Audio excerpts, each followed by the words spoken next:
नमस्कार, बैतवा धारा में आप सभी का स्वागत है। मैं हूं आपके साथ लालू विश्वकर्मा। इस वक्त हम मौजूद हैं अखेवर धाम डोंगरा पछार जिला अशोकनगर में, जहां पर 9 दिवसीय श्री राम कथा का आयोजन चल रहा है और यहां पर मकर संक्रांति के उपलक्ष्य में एक मेले का आयोजन भी किया जाता है। इसी विषय पे बात करने के लिए हमारे साथ स्थानीय भक्त और कुछ आयोजक गण मौजूद है। आइए हम जानते हैं कि वह इतना भव्य भंडारा वो किस रूप में करते हैं और इस कार्यक्रम को करने के पीछे उनका मूल उद्देश्य क्या होता है। तो इसी विषय पे बात करने के लिए हमारे साथ मौजूद हैं स्थानीय भक्तगण और आयोजक कर्ता। तो इस वक्त हम अखेवर धाम में मौजूद हैं। आइए हम बात करते हैं कि यहाँ पर अब भंडारे की तैयारियाँ चल रही हैं और भव्य रूप से यहाँ पर हलवाइयों द्वारा भोजन तैयार किए जा रहे हैं। तो इसी विषय पे बात करने के लिए हमारे साथ स्थानीय भक्त और आयोजककर्ता मौजूद हैं। आइए हम बात करते हैं। भैया जी, शुभ नाम क्या है आपका? शुभ नाम मेरा कन्हैया यादव है, ऐसे पप्पू नेताजी के नाम से। कन्हैया जी, आप यहाँ पे जो एक 9 दिवसीय श्री राम कथा का आयोजन करा रहे हैं और ये स्थान जो अखेवर धाम के नाम से जाना जाता है, यह कितना प्राचीन है और इस स्थान की महिमा क्या जानी जाती है? अब ये स्थान का अपन देखें तो ग्रंथन के माध्यम से तो अनादि काल का है जी। इसमें जो दर पीढ़ी दर अपन सुनते आए हैं, तो ये उज्जैन नगरी लगती है अपनी पास में। ये तूमैन जी यहाँ के राजा थे उस समय उदयानिधि काल में जी, वीर बकर मदत जी। तो ये बताते हैं पूर्व को उनका भी आना जाना इस स्थान से पूजा पाठ पद्धति और बहुत लगाव रहा हो जी। और यहाँ भी संत महात्मा पहले से योग तपस्या के बल पे बहुत रहे हैं और यहाँ की संपत्ति जो थी वो भी स्थान के माध्यम से बहुत थी। 200-250 बीघा रकबा इस स्थान से जुड़ा था जी। तो वहाँ से आज तक जो सुनते आए हम, और आज ये कार्य स्थान बहुत प्राचीन है और यहाँ प्रत्यक्ष प्रमाण है कि सच्चे मन से जो भी भक्त अपनी भावना लेके आएगा जी, उसको वही मिलेगा जी। ये भी आज का प्रमाण है। आप हरिद्वार, काशी, मथुरा, वृंदावन कहीं भी चले जाओ, रखेवर जाओ, मेरी व्यक्तिगत राय है कि वो ही यहाँ से मिलता है। मकर संक्रांति के उपलक्ष्य में यहाँ पर 9 दिवसीय आप लोग भव्य रूप में कार्यक्रम आयोजित करते हैं। तो ये कार्यक्रम की परंपरा कब से प्रारंभ हुई है और यह कार्यक्रम करने की प्रेरणा आप लोगों को कहाँ से मिली? ये 2014 से हमने चालू किया है जी। और ये प्रेरणा मैं तो एक ही कहूँगा, राधा रानी की कृपा से और श्री सिद्ध बाबा ने हमें प्रेरणा दी है। हम कुछ लायक नहीं थे सभी ग्रामवासी, और 14 से हमें जो प्रेरणा मिली तो वो श्री सिद्ध बाबा ने दी। और इसमें हमने एक कमेटी का गठन किया, सारे ग्रामवासियों में बैठ कर ये तय किया कि हम जहाँ कुछ ऐसा कार्य योजन करें जो हमारी जानकी मैया करीला धाम आता है जिले में 1 नंबर जी, जी। और हमारा स्थान हो सके हम लगे रहें करत रहें तो दूसरे स्थान पर जिले में जी आ जाए। तो हमने वो समिति का गठन किया और बाकी ऐसी कार्य योजना बनी कि मेला ग्रांट कैसे बनाना है, दुकानदारन को आकर्षण कैसे करना है, लाइट वारन से कैसे करना है, पब्लिक इकट्ठी कैसे करना है, इस सारी बैठ के हम लोगों ने कमेटी का गठन किया और उस पर विशेष चर्चा हुई। और 2014 में जब हमने इसको चालू किया तो उनकी असीम कृपा हमारे ऊपर सिद्ध बाबा की, जो हमने समझा और सोचा और जो हमने गाइडलाइन बनाई उस पर हम खरे अमल उन्नत किया और हम खरे उतरे। हम एक निमित्त है करवे वारे सब स्थानीय देवता श्री सिद्ध बाबा हैं जी। सभी ग्राम के देवता करते धरते भी है, हमें तो सिर्फ एक निमित्त के रूप में खड़ा कर देते हैं और हम लगे रहते हैं। तो हमारा आगे का जो भी कार्य योजना होती है हमें कोई चिंता फिक्र नहीं रहती है। इस कार्यक्रम को सफल बनाने के लिए आपके क्षेत्रवासियों का किस तरह का सहयोग प्राप्त होता है? क्षेत्रवासी ग्राम से लेकर पूरे क्षेत्र से लेकर और जिले से लेकर, चाहे वो धार्मिक संगठन हो, चाहे राजनीतिक दृष्टि से कोई सी पार्टी भी हो, चाहे पूरे क्षेत्रवासी छोटे बड़े सभी वर्गों की और सभी ग्रामवासी, सब लोगों का किसी न किसी रूप में पूरा सहयोग मिलता है। दान के रूप में, पैसे के रूप में, अनाज के रूप में, आटे के रूप में, तेल, सबका विशेष योगदान रहता है। अच्छा, दूसरी चीज़ एक और कहूँगा कि अशोकनगर प्रॉपर अशोकनगर से एक सरापा बाज़ार में शराबे की दुकान है अशोक अग्रवाल जी। तो जब से हमने ये कार्यक्रम किया है, कोई कारण बस एक आध बार रुक गए तो एक अलग बात है, कि उनका सबसे बड़ा योगदान हमें यहाँ प्राप्त हुआ है। कि समय भी 8 दिना का 7 दिना का पूरा देते हैं, पूजा पद्धति भी करते हैं। और जितना उनसे सहयोग बनता है, जितना भी सहयोग मन का, तन का, धन का, तो हमारे ऐसे माननीय श्री अशोक अग्रवाल जी हैं, भंडारे में उनका बहुत बड़ा योगदान रहता है। और हम आप क्षेत्रवासी, ग्रामवासी सब लोग मिलकर ये आयोजन को सिद्ध बाबा की कृपा से सफल बना लेते। जैसा कि अभी हम वर्तमान में देख रहे हैं आपके यहाँ भंडारा, जहाँ पर भोजन प्रसादी बन रही है, तो काफ़ी बड़े रूप में बन रही है। हाँ, तो इस भोजन भंडारे में कितने लोग भोजन प्राप्त कर लेते हैं? भोजन भंडारे में तो मेरा मानना ऐसा है कि जो 14 से जो चालू किया, तो इसमें हमने भोजन जैसी परिस्थिति बनी जी। अब ये तो सिद्ध बाबा की कृपा है, पब्लिक का आना जाना कम जाना, ये तो निर्भर नहीं कर सकते हैं अपन, इस समय के आधार बता सकते हैं। बाकी आज तक जो अनुभव मिला है 10 या 12 साल में, तो हमने जहाँ से 15,000 से लेकर 30,000 तक के भोजन प्राप्त हुआ है। 30,000 का भंडारा, 30,000 पब्लिक को भंडारे में सम्मिलित होता हमने देखा है। जैसे सामाजिक कार्य यहाँ पे किस तरह के किए जाते हैं? जैसे मानव जाति के लिए कोई सहायता देते हैं आप लोग, या किसी और तरह की कोई सहायता प्रदान करते हैं? अब मानव जाति के लिए तो देखो हमारी जो कमेटी है, अब वो देखो नई कमेटी है जी। और ऐसा कोई उसमें कोष भी नहीं है अभी, जी। कोई ट्रस्ट नहीं है, कोई धनबल को अभाव नहीं जी जी। बाकी जहाँ तक स्थान सहयोग की बात है, तो हमारे पास जो भी व्यवस्था है स्थान के नाते, अगर किसी को गरीब कन्या का शादी करने यहाँ से कराते हैं हम, जी। तो उसमें हमसे जो बनता है वो तो करते ही हैं जी। बाकी उसको यहाँ जगह देते हैं, उस व्यक्ति को पूरी जिम्मेदारी से उसका रखरखाव करते हैं, लाइट देते हैं, पानी देते हैं जी। और पूरा समय हम उसकी लड़की की शादी में बनाने में रहते हैं। और कोई भी साधु संत बाहर का आता है जी। तो 24 घंटा उसके लिए कमेटी की तरफ से कोई भूखा न रहे, सोने की व्यवस्था, खाने की व्यवस्था, ये हम करते हैं। अगर आप वर्तमान वो भी निःशुल्क करते हैं। किसी कन्या की हम शादी ब्याह अगर यहाँ होता है तो किसी से हम 1 रुपए का रसीद वगैरह या पैसे नहीं लेते, निःशुल्क करते हैं और जो बनता है सहयोग करते हैं। बिल्डिंग भी, मकान भी देंगे उसको और लाइट भी देंगे, पानी भी देंगे, बर्तन भी देंगे, और हमसे जो बनेगी व्यवस्था, जो बन गई सेवा, वो कमेटी की तरफ से वो करते हैं।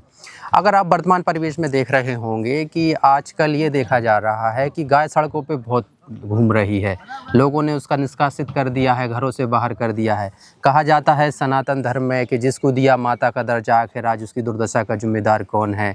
गायों को हमने माँ का दर्जा दिया है, हम गाय को माँ के रूप में पूजते भी हैं, और आप यादव वंशी हैं तो कृष्ण के कुल के वंश के हैं, तो आपको नहीं लगता कि आज हम बड़े बड़े पूजा पाठ हवन यज्ञ कर रहे हैं और दूसरी तरफ कृष्ण की गाय सड़कों पर भटक रही है, तो क्या कृष्ण भगवान हमसे प्रसन्न होंगे? अब इस विषय में तो ये तो बहुत बड़ी सौभाग्य की बात है कि मैं भगवान कृष्ण का वंशज हूँ जी, और मुझे इतनी बड़ी उपाधि आज जो भी मिल रही है जी, तो वह उन्हीं की देन से मिल रही है। और ये भी सत्य है कि गाय की नहीं, साधु संत हो, ब्राह्मण हो, धर्म के प्रति हमारी आकांक्षा बहुत कम हो रही है। अब इस पर एक चीज़ तो मैं ये कहूँगा कि जो गाय है जी, इसको एक भारत सरकार से साधु संतन की मांग भी है जी, कि इसको राष्ट्र में वहाँ में घोषित किया जाए। जी, और दूसरा मैं यही कहूँगा कि सब लोगों से निवेदन ही कर सकता हूँ कि अपने धर्म के आधार पर कम से कम हम लोग तो ये चीज़न को ना होने दें, जितना हो सके गौ माता को रखें, सेवा करें, और जहाँ भी गौशाला हो वहाँ भी देखें, और अड़ोस पड़ोस में, गांव ग्राम में जो भी लोग हैं उन्हें इस चीज़ पे सचेत करें, क्योंकि हमारा धर्म जो है, हमारे भगवान कृष्ण तो ज़्यादातर लीला उनने गौ सेवा ही में की है, और उनने खुद गैया चराई भी है। तो बिन आधार पर कम से कम हमारा दायित्व जो बनता है कि हम गौ माता को आवारा न छोड़ें, और हमारे परिवार में हर घर में 1 या 2 गाय हमेशा होना जरूरी है भाई। और इसकी सेवा करेंगे तो आगे हमारी पीढ़ियाँ भी आनंद मंगल में रहेंगी। गौ सेवा बहुत बड़ी चीज़ है। कहीं ना कहीं वर्तमान परिस्थिति को देखते हुए शासन प्रशासन भी इस पर कार्य कर रहा है। आप भी भारतीय जनता पार्टी के एक वरिष्ठ नेता हैं और आप लगातार पार्टी के लिए काम करते रहते हैं, तो जो अभी वर्तमान में प्रदेश में जो लाडली बहना योजना चल रही है, अगर उस योजना को लाडली गौ माता योजना से जोड़ दिया जाए, या फिर लाडली बहना की जगह लाडली गौ माता योजना कर दी जाए, क्या है कि जब तक गाय के लिए कोई आप रोजगार नहीं देंगे तो लोग कैसे गाँव में लाएंगे? तो इस पर आपका क्या मानना है? लाडली गौ माता योजना आनी चाहिए? मेरा मानना तो ये है कि मैं कुछ भी बात रखूं तो वो तो उस पर अमल तो स्वाभाविक होने नहीं है जी। बाकी सरकार इस चीज़ को मान रही है कि पहले 20 रुपये पर गाय था जी। तो सरकार भी इस पर चिंता कर रही है। ये बात मुख्यमंत्री जी के बयान है जी। उसको बढ़ा के जब से ये CM मोहन यादव जी हमारे आए उस पर 40 रुपये पर गाय किया है। और लाडली बहना योजना ये बात सही है। और उस पर अपन तो यही कहेंगे कि लाडली बहना योजना कोई जरूरी नहीं थी जी। ये व्यक्ति विशेष में आ गई। जी जी। इससे हटके हम और कोई सार्वजनिक कार्य प्रदेश के हित में किसी भी क्षेत्र में करते, गाय के क्षेत्र में करें ज़्यादा अच्छा है, लेकिन गाय के क्षेत्र में करें तो जिम्मेदारियों से करें। अब गाय की गौशाला हर पंचायत में निर्मित सरकार करा रही है, लेकिन मैं भी मेरे पड़ोस में, मेरे गांव पंचायत में तो नहीं है, लेकिन पड़ोस में 4-6 दिन में गया गौशाला में, बहुत नाजुक हालत है। उन लोगों से सरपंच महोदय से बात भी हुई तो वहाँ में 10 गाय है, 50 गाय है, पानी की व्यवस्था नहीं है, चारे की व्यवस्था नहीं है। तो गवर्नमेंट देखो लाडली बहना का पूरा पैसा भी अगर इसमें देती है तो अच्छी बात है, लेकिन उसका रख रखाव, उसका संचालन, समय पर देख रेख उसका अगर होता है तो पैसा पे आएगा। नहीं तो अपन देखो राजनीति अच्छी चीज़ है, लेकिन राजनीति में भ्रष्टाचार बुरी चीज़ है। जी बिल्कुल सही बात है। अब भ्रष्टाचार का मतलब ये है कि राजनीति मुझे आप किसी पद पे बैठा दीजिए, आज मैं क्या हूँ कल देखा तो 5 साल में मैं फॉर्च्यूनर से घूमूंगा और मेरा जो फंड आया गौ माता का है और मैं किसी परिवार में या किसी मित्र के में लगाऊंगा। तो ये चीज़न पे हमें भ्रष्टाचार, सरकार, गाय की व्यवस्था, मेरा तो मानना है, माननीय मुख्यमंत्री से भी कहना है कि जो पंचायतन में जिम्मेदारी दी है और जो पैसा आप दे रहे हैं 40 रुपये पर गाय बहुत अच्छा है, अगर उसका रख रखाव पंचायत स्तर पर सही से होए तो गाय का भी रख रखाव हो रहा है और हमारा संस्कृति, हमारा हिंदू धर्म भी बच रहा है। कहीं ना कहीं उस पर निगरानी की कमी है, निगरानी की कमी है। और पोषण उसका कहीं ना कहीं गाय को जो पोषण मिलने चाहिए वो आहार नहीं मिल रहा, आहार नहीं मिल पा रहा। वो फंड जो पंचायत को मिल रहा हो वो न जाने किस जगह लगा रही है या क्या कर रही है। जी। आगामी समय में आखेवर धाम भी कोई अपनी गौशाला संचालित करने पे विचार कर रहा है? आखेवर पे चल रही है, ये पंचायत की भी डिमांड है जी। बाकी हम लोगों का मानना ऐसा था, गौशाला से हम खिलाफ नहीं है जी। बहुत अच्छी बात है, यहाँ भी हम निर्माण करा रहे हो, भविष्य में हो भी जाए। अब वो मालिक जाने सिद्ध बाबा को जो चाहेंगे वो होगा। अगर वे चाहेंगे तो गौशाला भी बनेगी, यहाँ स्कूल भी बनेगा, बच्चन का खेल कूद भी बनेगा, सारी चीज़न पे इन पर चर्चा हमारी चल रही है। तो गौशाला का तो यही है कि देखो बनवा तो दो, उसका रख रखाव, उस पर अमल। मैंने तो सरपंच महोदय से कही थी कि अब वैसे ही आवारा पशु यहाँ बैठ जाओ, एक आदमी कर गया उसने खोल दिया तो हमारी फसलन में नुकसान करेगा, वाद विवाद होगा गांव में। वाद विवाद कहाँ से बढ़ते हैं? इन चीज़ों से ही बढ़ते हैं। तो हमारा तो है, देखो देव स्थान है, अच्छा स्थान है, क्षेत्रीय स्थान है, जिले लेवल का स्थान, गौशाला बने, संतन की व्यवस्था होए, ब्राह्मण का सम्मान होए और बच्चन का स्कूल बने, जहाँ खेल कूद मैदान बने, लेकिन उसका रख रखाव सही तरीके से होना चाहिए। नहीं, आपके पास जो हम इस धाम पे देख रहे हैं लगभग 8-9 दिन हमें भी हो गए यहाँ पे घूमते हुए, तो काफ़ी सुंदर क्षेत्र है। यहाँ पर पर्याप्त जगह है कि आपकी गौशाला भी बन सकती है, एक विद्यालय भी बन सकता है, खेल कूद के लिए जगह भी है आपके पास पर्याप्त है। तो आगे हम एक चर्चा ये करना चाहेंगे कि सनातन धर्म को लेकर बहुत से लोग कुतर्क करते हैं कि लोग धर्म में पैसा बर्बाद करते हैं। तो कहीं ना कहीं ऐसा नहीं लगता कि भाई जैसे अब कथा का आयोजन हो रहा है, एक छोटे से मेले का आयोजन भी हो रहा है, तो कथा एक माध्यम है, पर कथा कई लोगों को रोजगार मुहैया कराती है, ये आप देख रहे हैं, ऐसा महसूस भी कर रहे हैं। तो इस विषय पे क्या मानना है आपका? अब मेरा 2-3 प्रश्न और जोड़ूंगा इसमें। पहला मेरा व्यक्तिगत राय है कि पहले मैं भारतीय हूँ जी, और दूसरे मैं हिंदू हूँ जी, तीसरे धर्म वाली बात है। तो धर्म जगह जगह बहुत हो रहे हैं। अपने भी 8-9 दिन भगवान मर्यादा पुरुषोत्तम की कथा का श्रवण करने का पूरा समय मिला और अपना सौभाग्यशाली कहेंगे।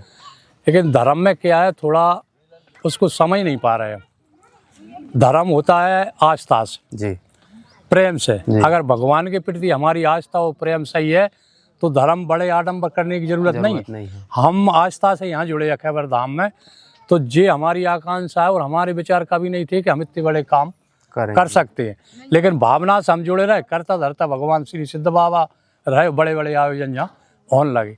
तो ये धर्म से क्या है, आदमी जुड़ा तो है, वो धर्म बहुत हो रहा हो, अपने आसपास में देख लो, हर गांव में कथा हो रही। तो धर्म में क्या है कि थोड़ा तामसी हो गया, भाव विचार हटा दिए आदमी ने कि उस जगह क्या हुआ था, कैसा पंडाल लगा, कैसी उसकी इमेज बनी, कैसे वहाँ की शान बन गई। तो ये चीज़न को हमें छोड़ना पड़ेगा। हमें डायरेक्ट भगवान से यही प्रेरणा लेना चाहिए कि भगवान हम जो भी कर रहे हैं वो आपके निमित्त कर रहे हैं, और आप मार्गदर्शन और आप ही करता धरता हो। तो धर्म का, अब धर्म तो देखो वो तो कहा भी है कि जैसा करेगा वैसा भरेगा। तो मेरी व्यक्तिगत राय, मेरी उम्र 60 साल की है, अब जो बची है, अब कल तक 1 घंटा तक कोई पता नहीं है, बाकी अब जो बची है तो मैं तो ये कह रहा हूँ कि जो समय परमात्मा ही का उसी का बचा है।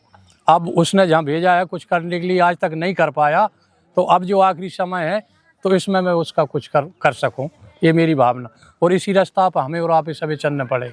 जब भाई हम देश को बचा पाएंगे, सनातन को बचा पाएंगे। सच है। गौ माता की सेवा ऐसे नहीं होती है, भाव से होती है, वास्तविक में की जाती है। इंसान की सेवा भगवान ने ये कही है कि इंसान की कर लो, अब मैं उसमें भी प्राप्त मिलूंगा। बिल्कुल बिल्कुल है ना? तो वैतवा धारा से हृदय से आभार, जो आपने बताया काफ़ी सुंदर तरीके से। तो ये थे हमारे साथ कन्हैया लाल यादव जी, जिन्होंने बताया कि यह कार्यक्रम वो लगातार पिछले 10 वर्षों से करते आ रहे हैं। कहीं ना कहीं इस कार्यक्रम के माध्यम से वो मानव जाति की सेवा और गाय सेवा करने की बात भी कर रहे हैं। कैमरामैन देव के साथ लालू विश्वकर्मा, आखेवर धाम, डोंगरा पछार, जिला अशोकनगर।